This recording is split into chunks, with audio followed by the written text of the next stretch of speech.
এখন এই পৃথিবীর কোথাও একটি শহর জেগে উঠছে। বাস চলছে, বাজার খুলছে, কারো অ্যালার্ম এখনই বেজে উঠেছে। কেউ ফোনে হাসছে, জীবন চলছে। আর কোথাও একটি দেহ মাটির নিচে নামানো হচ্ছে। আর পৃথিবী টেরও পায় না। আল্লাহ মহান কোরআনে বলেছেন, প্রত্যেক প্রাণী মৃত্যুর স্বাদ গ্রহণ করবে, কিছু প্রাণ না, শুধু বৃদ্ধ না, শুধু অসুস্থ না, প্রত্যেক এক একটা প্রাণ, তোমাকেও আমাকেও। এটা তোমাকে ভয় দেখানোর জন্য না, এটা তোমাকে জাগানোর জন্য। কারণ তোমার জীবনে সবচেয়ে নিশ্চিত জিনিসটা তোমার পরের বেতন না বা পরের জন্মদিনও না। এটা সেই মুহূর্ত যখন সব কিছু থেমে যাবে। রাসূলুল্লাহ সাল্লাল্লাহু আলাইহি ওয়াসাল্লাম একবার একটি কবরের পাশে দাঁড়িয়েছিলেন। তিনি বললেন, কবর হচ্ছে আখিরাতের প্রথম ধাপ। যে এতে সফল হবে তারপরের সব কিছু সহজ হবে। আর যে এতে ব্যর্থ হবে তারপরের সব কিছু আরও কঠিন হবে। তিনি তার সাহাবীদের ভয় দেখাতে চাননি, তিনি সত্যটা বলতে চেয়েছিলেন। যেমন একজন সত্যিকারের বন্ধু বলে, দেরি হওয়ার আগেই, তাই আজ আমরা একসাথে এটা বুঝে নেব, লেকচার হিসেবে না, তথ্যের তালিকা হিসেবে না, একটা গল্প হিসেবে। কারণ আমাদের প্রত্যেককেই এই রাত পার করতে হবে। শুধু একটা প্রশ্ন, তোমার জন্য এটা কেমন হবে? ভাবো, তোমার জানাজা পড়ে ফেলা হয়েছে। তোমার প্রিয় মানুষগুলো তোমাকে কাঁধে করে এখানে এনেছে। ধীরে ধীরে তোমাকে নামানো হচ্ছে। দড়িগুলো সরিয়ে নেওয়া হলো। তারপর মাটি পড়তে শুরু করলো। ধাপ ধাপ ধাপ। তারপর নীরবতা। তুমি শুনতে পারছো ওরা চলে যাচ্ছে। পায়ের শব্দ ধীরে ধীরে দূরে যাচ্ছে। আর তারপর কিছুই না, কিন্তু একটু পেছনে যায়। কারণ এই রাত শুরু হয় কবর থেকে না, শুরু হয় তখন যখন তোমার আত্মা দেহ ছাড়ে। রাসূলুল্লাহ সাল্লাল্লাহু আলাইহি ওয়াসাল্লাম এই মুহূর্তটা খুব স্পষ্টভাবে বর্ণনা করেছেন। যখন একজন ভালো মুমিনের আত্মা বের হওয়ার সময় আসে, আকাশ থেকে ফেরেশতারা নেমে আসে। তাদের মুখ উজ্জ্বল, আলো ঝলমলে। তারা জান্নাতের কাফন নিয়ে আসে এবং এমন এক সুগন্ধ যা পৃথিবীতে নেই। তারা মৃতপ্রায় মানুষটিকে ঘিরে ফেলে। চোখ যত দূর যায় শুধু ফেরেশতা। তারপর মালাকুল মউত আসে। তিনি কাছে ঝুঁকে বলেন, হে পবিত্র আত্মা, বের হয়ে আসো আল্লাহর ক্ষমা ও সন্তুষ্টির দিকে। আর আত্মা বের হয় খুবই সহজে, যেমন পানির ফোঁটা কলসির মুখ থেকে পড়ে যায়, ফেরেশতারা সঙ্গে সঙ্গে তা গ্রহণ করে, জান্নাতের কাফনে মুড়িয়ে দেয় এবং এক অসাধারণ সুগন্ধ ছড়িয়ে পড়ে। তারা আত্মাটিকে নিয়ে উপরে উঠতে থাকে। প্রতিটি আসমানে ফেরেশতারা জিজ্ঞেস করে, এই সুন্দর আত্মাকে? উত্তর আসে, এ হলো অমুকের ছেলে অমুক, তার সেরা নামে ডাকা হচ্ছে। অবশেষে তা সপ্তম আসমানে পৌঁছায়। আল্লাহর সামনে পেশ করা হয় আর তার নাম লেখা হয় ইল্লিয়িনে, সৎদের তালিকায়।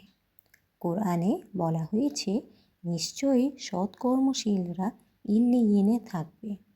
কিন্তু এখন উল্টোটা ভাবো, যে আত্মা অবাধ্যতায় কাটিয়েছে জীবন, ফেরেশতারা নামে কিন্তু ভিন্নভাবে। তাদের মুখ ভয়ঙ্কর অন্ধকার। তারা জাহান্নামের কাপড় নিয়ে আসে আর দুর্গন্ধে ঘর ভরে যায়। মালাকুল মউত বলেন, হে খারাপ আত্মা, বের হও আল্লাহর রাগ ও শাস্তির দিকে। আত্মা বের হতে চায় না, দেহ আঁকড়ে ধরে, কারণ সে জানে কি আসছে।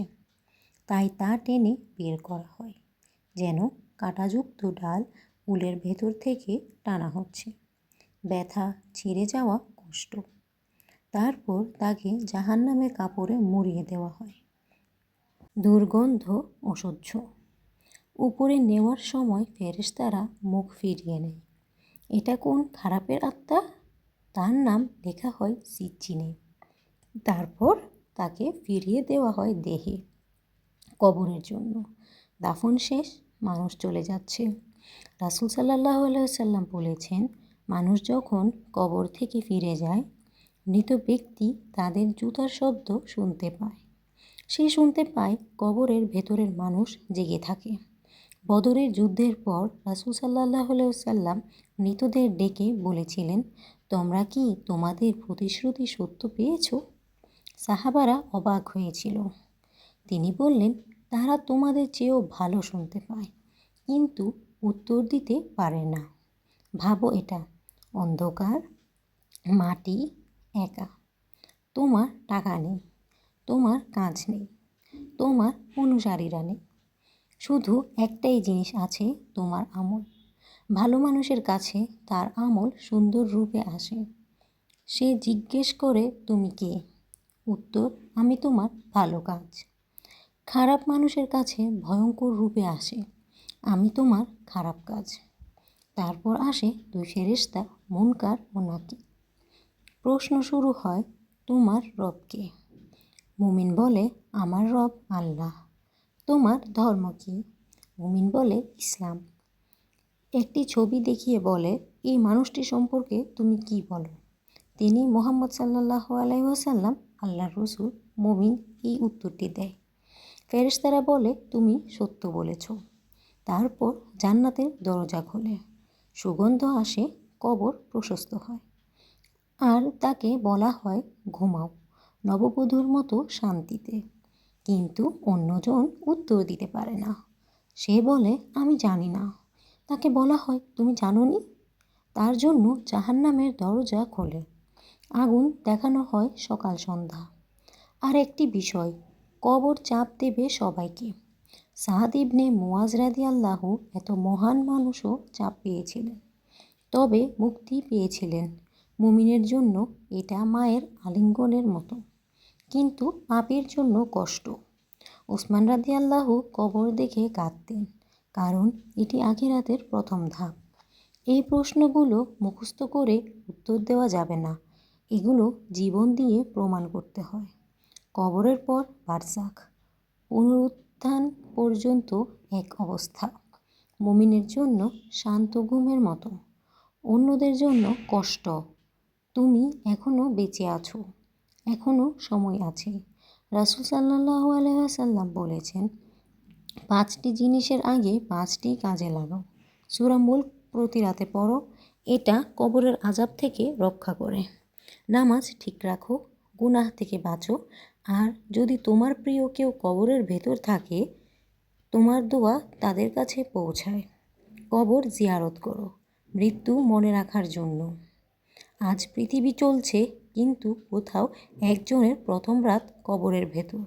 একদিন সেটা তুমি হবে, একদিন সেটা আমি হব। তখন তোমার উত্তর কি হবে, তখন আমার উত্তর কি হবে? হে আল্লাহ, আমাদের কবরকে শান্তির জায়গা বানাও, আমাদের ক্ষমা করো, আমাদের শেষ কথা বানাও, লা ইলাহা ইল্লাল্লাহ, আমিন।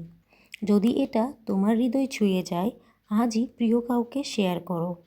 এটি একটি সদকায়ে জারিয়া হবে ইনশাআল্লাহ। সব মৃত মুসলিমদের জন্য দোয়া করো। ভালো লাগলে আমার চ্যানেলটিকে সাবস্ক্রাইব করে পাশে থাকো। আসসালামু আলাইকুম ওয়া রাহমাতুল্লাহ।